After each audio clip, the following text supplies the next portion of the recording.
The Black Panther Party for Self-Defense was founded in October 1966 in Oakland, California, by Huey P. Newton and Bobby Seale, who met at Merritt College in Oakland.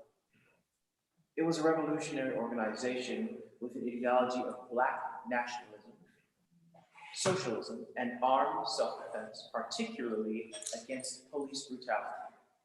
It was part of the Black Power movement, which broke from the integrationalist goals and nonviolent protest tactics of the Southern Christian Leadership Conference, led by Dr. Martin Luther King Jr. The Black Panther Party name was inspired by the use of the Black Panther as a symbol that had recently been used by the Lowndes County Freedom Organization, an independent Black political party in Alabama.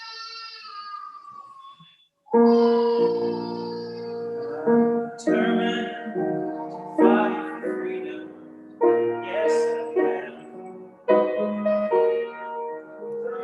Determined to fight for freedom, yes I am. All trials, tribulations, births, determined to fight for freedom, yes I am. I'm determined to tell my story. Yes, I am. I'm determined to see things right. And happy students. Pretty good. I'm determined to see things right. Yes, I am.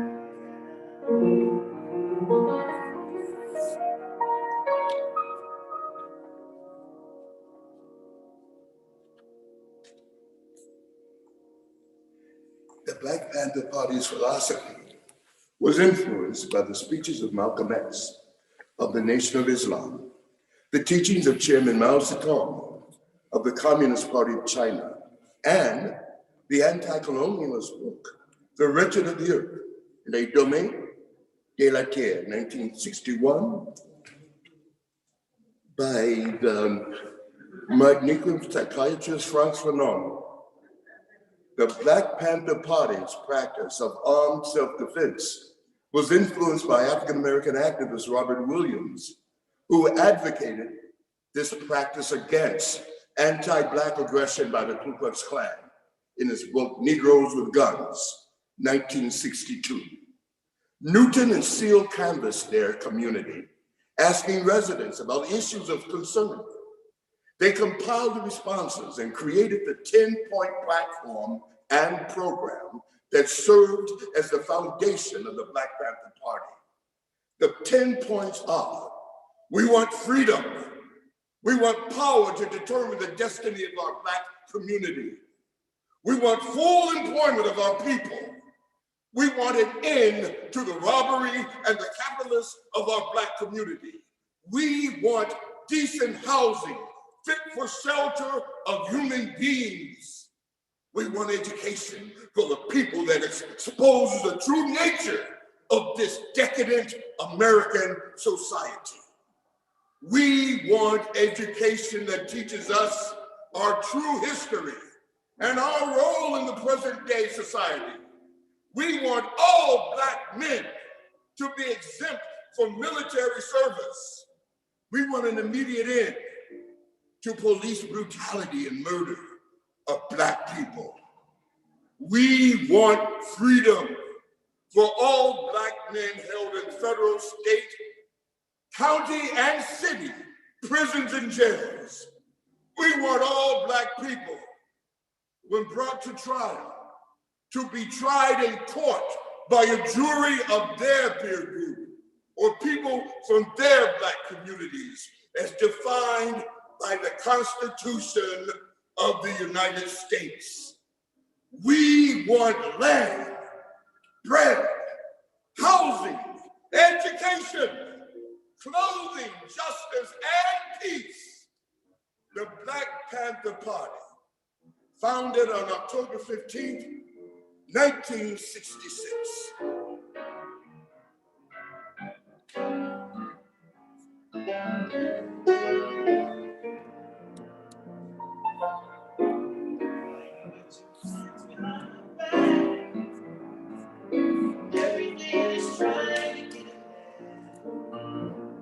Living with the fear of being black.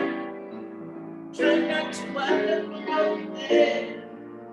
My daddy told me as a young, careful how you carry yourself.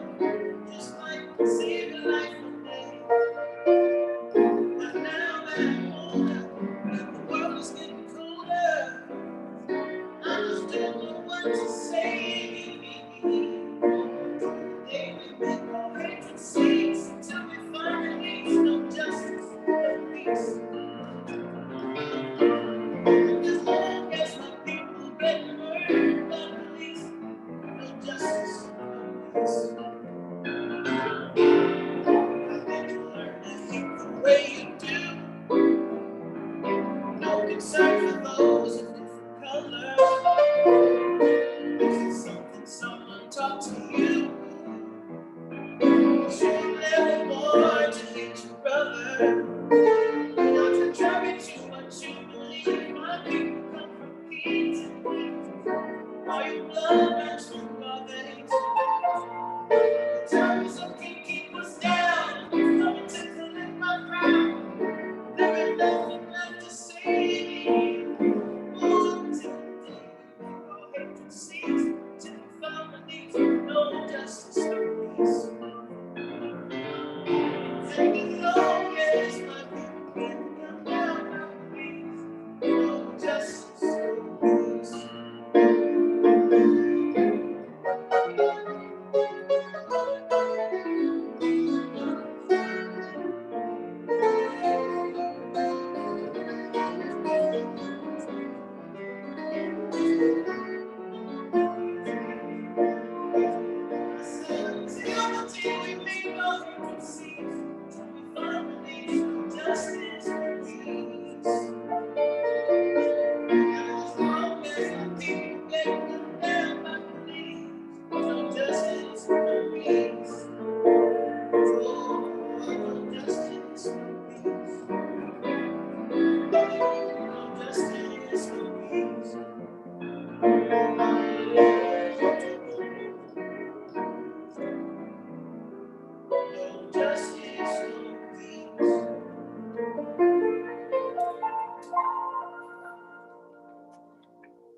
The Wyoming Black 14 were African-American members of the 1969 University of Wyoming football team who protested playing a game with Brigham Young University because of the Church of Jesus Christ of Latter-day Saints ban on Black men holding the priesthood in the church and other racial restrictions.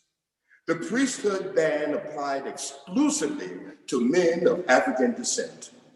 The 14 players, Jerry Berry, Tony Gibson, John Griffin, Lionel Grimes, Mel Hamilton, Ron Hill, Willie Highsall, Jim Isaac, Earl Lee, Don Meadows, Tony McGee, Ivy Moore, Joe Williams, and Ted Williams were part of a successful Wyoming football team. Under head coach Lloyd Eaton, the Wyoming Cowboys had won 3 consecutive Western Athletic Conference championships. And in 1969, it was considered the best football team to ever play for the university. The protest began on October 15, 1969, when Willie Black, a 32-year-old math graduate student and head of the Wyoming's Black Student Alliance, upon learning of the LTD's ban on Black male priests, brought a letter titled, "We Must Protest," to university administrators. The letter described the race issues of the Mormon Church, including the priesthood restriction and other prohibitions such as barring all women and men of African ancestry from participation in temple rituals. Black's letter called for all Wyoming football players and students to protest. LDS church policies under the scheduled game with Brigham Young University 3 days later on October 18th. 2 days before the game, the 14 Black players walked to the athletic complex to discuss options for how they might protest. They eventually decided to wear Black armbands, but nonetheless compete in the game. On October 17th, the day before the game, Coach Eaton ordered the players to the bleachers, where he reprimanded them and then released them from the team, revoking their athletic scholarships. The university announced that the Board of Trustees supported Coach Eaton's decision and said the players will not play in today's game or any other during the balance of the season. Having dismissed all the Black players, the Cowboys became an all-white team. The dismissals of the 14 players brought swift, unwanted local and national attention to the university.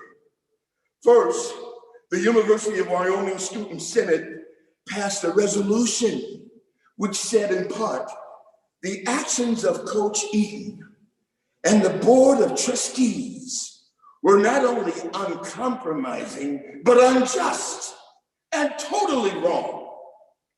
By the end of October, the UW College of the Arts and Sciences, the largest college on campus, voted to support the student athletes.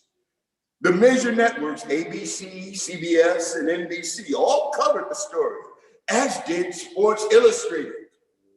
In response to the Black 14 being expelled from the team, a number of athletes of all races wore Black armbands in support, including the entire San Jose, California State team that lost to the Cowboys in their last season game. The protests of the 14 eventually sparked nationwide focus on LDS church practices and other protests by student athletes. Students at the campuses of almost every Brigham Young University opponent protested at the games, regardless of the sport, and called on their institutions to ban contests with BYU athletic teams. Stanford University President Kenneth Pizer announced that his institution would no longer participate in athletic contests against Brigham University, and the University of Washington faculty Senate voted to never to sever all ties with BYU athletics. Despite their dismissal, several of the 14 players received college degrees from Wyoming and other institutions. The protest began on October 15, 1969.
Emancipate yourselves from mental slavery. Not but ourselves can free our mind. Have no fear for atomic energy. None of them can stop the time. How long shall they our prophets while we stand aside and look? Some say it's just part of it. You've got to fulfill the law. Won't you help us sing these songs of freedom? All I ever had, redemption songs, redemption songs.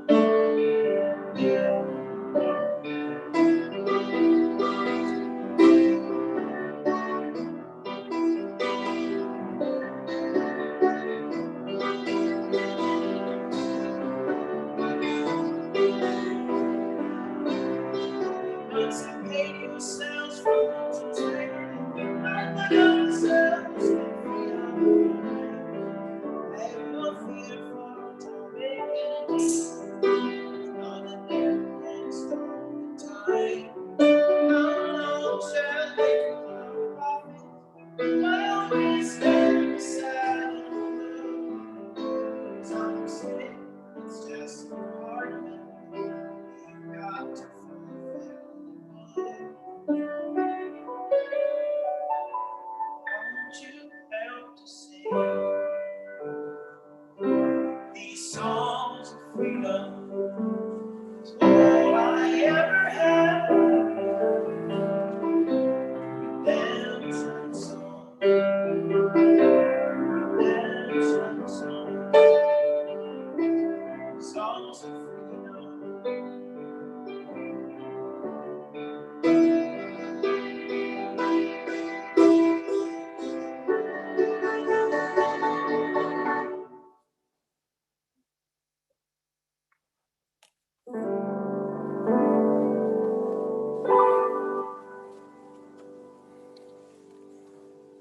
Robert Franklin Williams, born February 26, 1925 in Monroe, North Carolina, died October 15, 1996 in Baldwin, Michigan.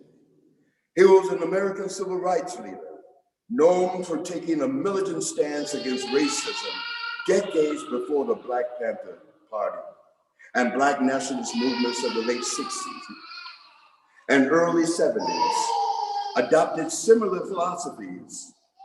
As early as the late 1940s, when the Federal Bureau of Investigation, FBI, began investigating him, Williams was advocating armed self-reliance for migrant laborers and victims of civil rights abuses, views that were uncommon at the time among civil rights activists. Williams was the son of a railroad worker. After working at various factory jobs and serving in the U.S. Marine Corps from 1954 to 1955, Williams returned to his North Carolina birthplace, Monroe, in 1957 to head the local branch of the National Association for the Advancement of Colored People, the NAACP.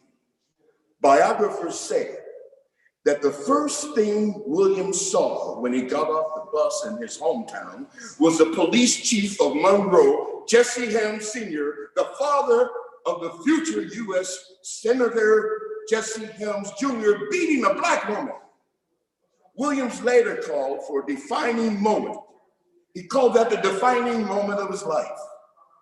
He first gained international media attention in early 1958 when Monroe refused to integrate a public swimming pool built with federal tax funds. When African Americans led by Williams refused to accept the promise of building a separate pool for Blacks at an unspecified future date, the town filled the pool with concrete rather than allow it to be integrated.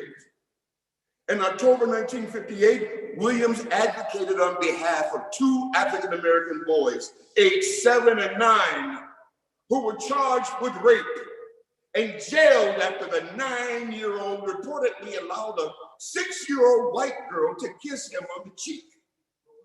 The boys were sentenced to reform school, where they were to stay. They stayed until age 21.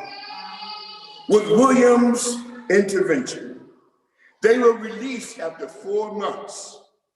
In the spring of 1959, Williams was again the subject of national attention when the NAACP suspended him from the presidency of the Monroe chapter because the local chapter had formed a rifle club to protect the nearby Black community of Newton from armed attacks by whites. Williams' final battle in Monroe came in August 1961. Freedom riders who had traveled from the north to demonstrate against segregation and encourage Blacks to register to vote were assaulted by whites while in Monroe. The Freedom Riders were given sanctuary in the Black section of town, and Williams' armed supporters established a line of defense on the border between the white and Black sections. When a white couple drove their car into the Black neighborhood, Williams is said to have ordered his followers not to attack them and to have ushered the couple into his home to protect them. The city responded to that action by filing bogus kidnapping charges against Williams, prompting him to flee the country in 1961. He lived in exile in Cuba for 5 years, during which time he wrote Negroes with Guns in 1962. That title was later used for a 2005 documentary on Williams and the Black Power movement. He left Cuba for China, where he lived for 3 more years before returning to the United States in 1969. Williams lived in Michigan and fought extradition to North Carolina until the kidnapping charges were dropped in 1974. During his exile and after his return to the United States, he continued to fight racism.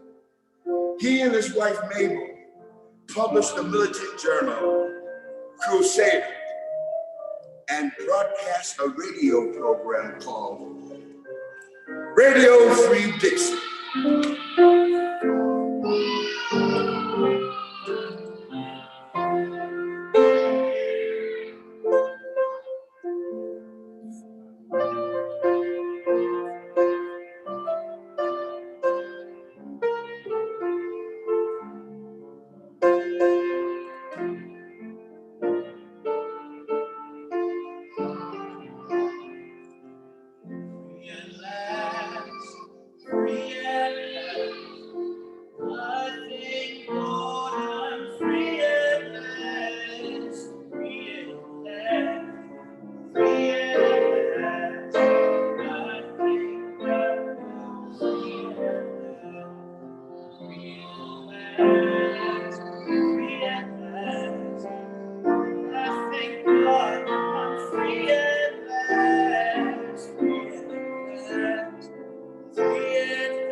John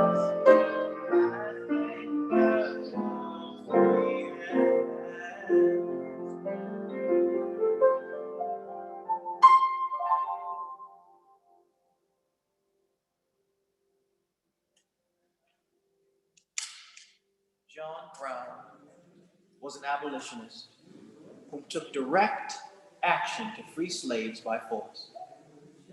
He led a raid on Harper's Ferry in mid-October 1859. October 14, 1916, sophomore tackle Paul Robeson is excluded from the Rutgers football team when Washington and Lee University refused to play against an African American. October 15, 1991, Judge Clarence Thomas is confirmed as the 106th Associate Justice of the U.S. Supreme Court, its second African American. October 16, 1968, John Carlos and Tommy Smith staged a Black Power demonstration on Victory Stand after winning a 200-meter event at the Olympics in Mexico City. Carlos and Smith were protesting racism in America.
Thank you.